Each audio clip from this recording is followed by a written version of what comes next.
Bonjour, dans l'épisode d'aujourd'hui, nous allons apprendre à mesurer les angles entre des droites. Alors, commençons d'abord par une paire de droites, ici DE, un petit schéma, un petit croquis. On veut mesurer l'angle qui est formé par ces deux droites, et on s'aperçoit qu'en fait il y a deux angles possibles, alpha et pi plus alpha. Tous les deux sont acceptables. Ici, dans la représentation, alpha est négatif, et donc pi plus alpha est un angle obtus. Mais de façon générale, on a toujours alpha et pi plus alpha qui sont possibles. Il y a à 2 pi près, on peut toujours, donc pi plus alpha à 2 pi près, si on veut se remettre avec un angle un peu plus facile à travailler.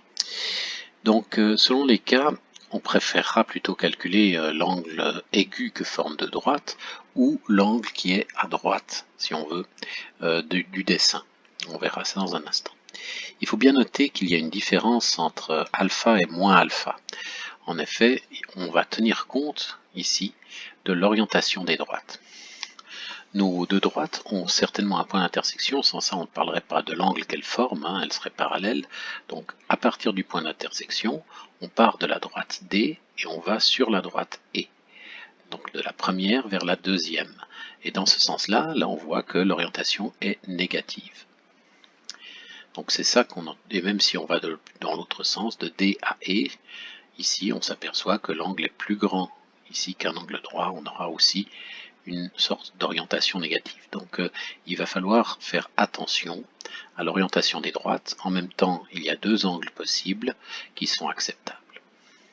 Et en plus, il y a deux angles qui sont intéressants.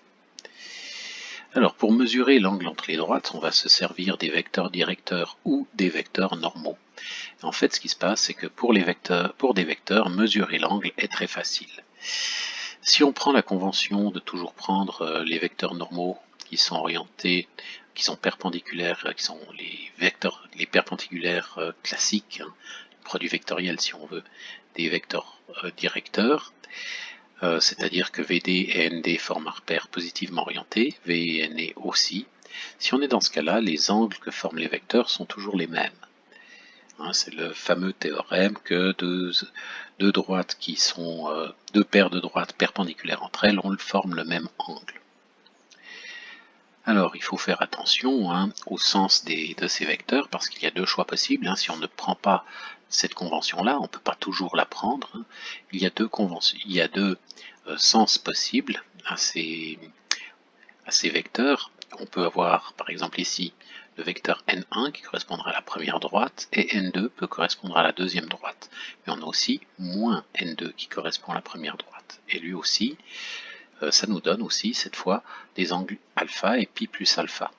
Donc il faut savoir lequel on prend. Pour répondre à si on a donc simplement deux vecteurs, là, on peut, si on a les vecteurs directeurs par exemple, ou les vecteurs normaux, ça reviendra au même, on va juste répéter deux fois les mêmes formules. Le cosinus de l'angle est donné par le produit scalaire divisé par le produit des normes. Ça, c'est juste une définition possible du produit scalaire, si on veut, ou une de ses propriétés. Pour le sinus, on a des formules analogues pour le sinus qui viennent du déterminant. Donc, le déterminant divisé par le produit des normes, c'est le sinus de l'angle avec orientation. Et pour la tangente, on n'a qu'à faire le rapport entre ces deux formules, et la tangente, c'est le déterminant divisé par le produit scalaire. D'une façon générale, si on a des équations cartésiennes, ici ax plus by plus c égale 0 et a'x plus b' y plus c' égale 0, on peut calculer le cosinus et le sinus des vecteurs normaux qui sont intrinsèques à ces écritures-là. Donc on a les vecteurs AB petit a petit b et le vecteur petit a petit b', et si on applique les formules, on obtient donc ces formules-là. Donc à partir des équations des droites, on peut sans problème calculer les angles entre les vecteurs normaux. La formule de l'arctangente, malheureusement, donnera toujours un angle entre moins pi sur 2 et pi sur 2, quoi qu'il se passe. En fait, cet angle ne rend pas compte de l'orientation. C'est-à-dire, on ne pourra pas discerner entre un angle obtus et un angle et une paire de droites mal orientées. Donc là, il y a un petit souci, il faudra faire quelque chose. La formule de la tangente seule ne fonctionnera pas. Et de même que la fonction, en fait, la formule du sinus seul ou du cosinus seul, ça ne suffira pas non plus.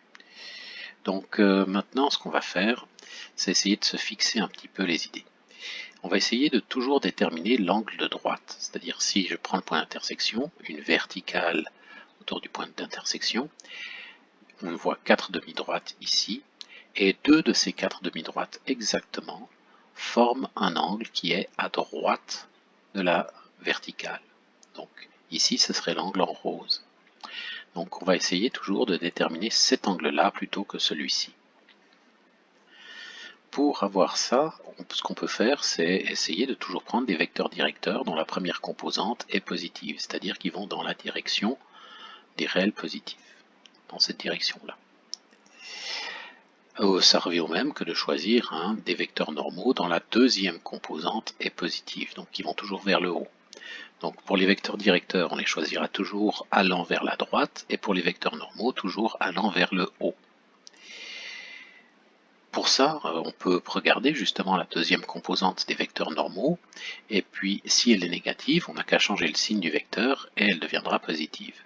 Donc ce qu'on va faire, c'est multiplier ces vecteurs, chacun par le signe de leur deuxième composante.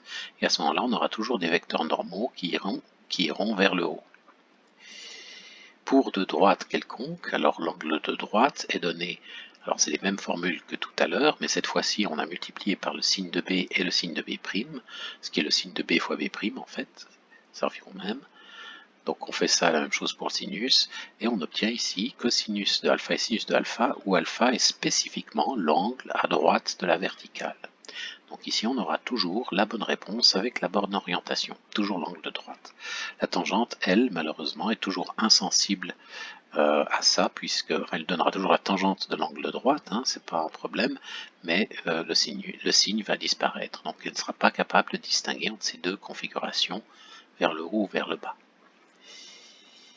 Alors, prenons quelques exemples. Ici, on va mesurer des angles entre ces deux droites-là spécifiquement, donc on a ABC, AB', C', A', B', C'. Alors, les C, en fait, ne jouent aucun rôle. Je les ai juste mis, histoire de s'amuser, mais de faire quelque chose qui correspond vraiment à des équations de droite, mais en fait, elles ne servent absolument à rien, ces constantes.